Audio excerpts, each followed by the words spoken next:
कि माना कि हमारा ये पेन है और इसी पेन के बारे में हमको क्या करना है, निकालना है गति का समीकरण। क्योंकि हम कोई भी समीकरण को जब लिखते हैं तो कहीं ना कहीं वो लागू जरूर होता है।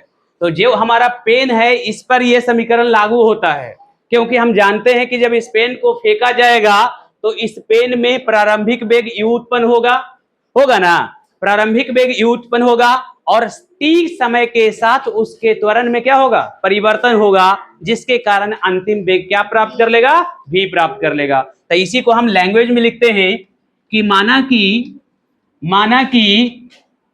एक कण है, माना कि एक कण है या एक पिंड है या एक वस्तु है, कुछ भी लिख सकते हैं। तो माना कि एक कण है जिसका प्रारंभिक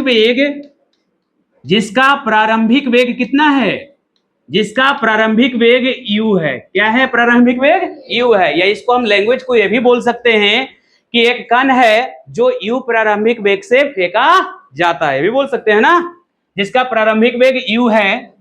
t समय के बाद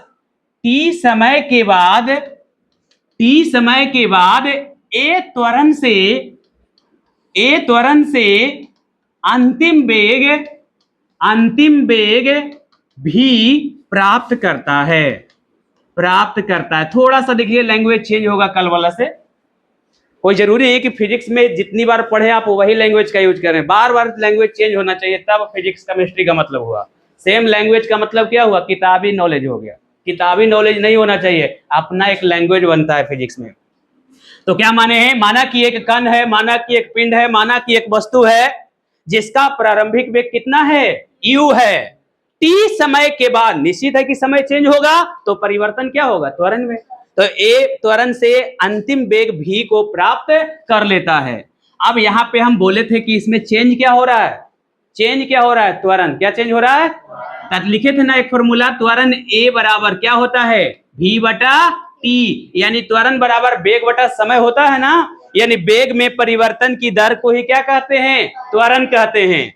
फिर बोले थे कि ऊपर और नीचे कितना से गुना कर दीजिए, d से गुना कर दीजिए। तो या तो आप पहले ये वाला आगे लिखिए या तो ये वाला आगे लिखिए, कोई मतलब नहीं, या कोई समस्या नहीं होगा। क्या लिखे, पहले इसको लिखें, पहले इसको लिखें।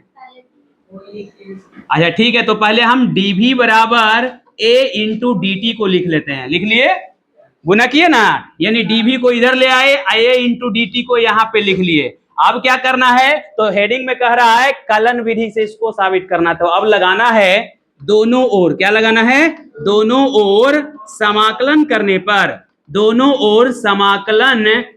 पर, समाकलन को इंग्लिश में क्या बोलते हैं, इंटीग्रेशन। क्या बोलते हैं, इंटीग्रेशन। तो यहाँ पे हम चिन्ह लगाएंगे समाकलन का, तो क्या हो जाएगा, dv। यहाँ पे v है, तो वेग की शुरुआत कहां से होती है, प्रारंभिक वेग से अंतिम वेग v तक होती है। क्योंकि जब हाथ से छूटेगा तो प्रारंभिक वेग की शुरुआत होगी, और जब जमीन पर गिरने वाला होगा तो जब अंतिम वेग की नहीं, यानी क्या u से कहां तक गया है, v तक गया है। आप बराबर यहाँ क्या है, a इंटू dt है। तो यहाँ पे क्या करेंगे, टाइम है ना, तो टाइम की शुरुआत कहां से होती है, 0 से लेकर t तक होती है। टाइम की शुरुआत 0 से लेकर t तक होती है। तो हम लिख लिए।